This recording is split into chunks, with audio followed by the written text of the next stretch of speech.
Welcome to our channel. Today we how to disable Google Ads conversion tracking for a storefront. Easy tutorial step by step clearly.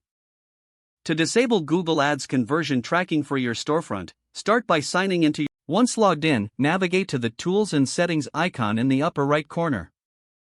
In the drop-down menu, click on Conversions under the Measurement section. You will see a list of all your conversion actions. Identify the conversion action you want to disable. Click on the name of that conversion action.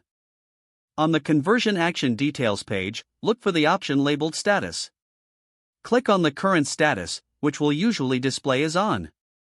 In the drop-down, after making your selection, make sure to click on the Save button to apply the changes. You should now see that the conversion action status is updated to removed. To ensure everything is correct, you may want to revisit the conversions list to confirm that your selected conversion action is no longer active. That's it.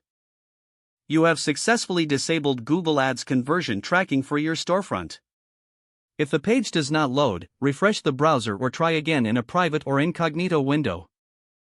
Make sure you are using the correct email address, then retype it carefully to avoid small typos. If your password is not accepted, use the reset option and create a new strong password you can remember. Check your spam folder for verification or security emails, then complete any requested confirmation steps.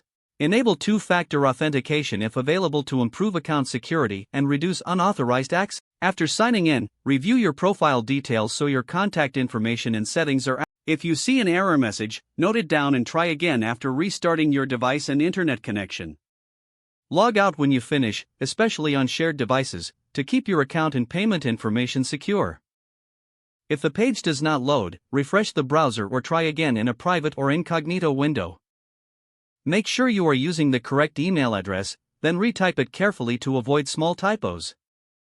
If your password is not accepted, use the reset option and create a new strong password you can remember. Check your spam folder for verification or security emails, then complete any requested confirmation steps. Enable two-factor authentication if available to improve account security and reduce unauthorized access risk. After signing in, review your profile details so your contact information and settings are accurate. If you see an error message, note it down and try again after restarting your device and internet connection. Log out when you finish, especially on shared devices, to keep your account and payment information secure. If the page does not load, refresh the browser or try again in a private or incognito window. Don't forget to like this video and subscribe to our channel for more step-by-step tech guides.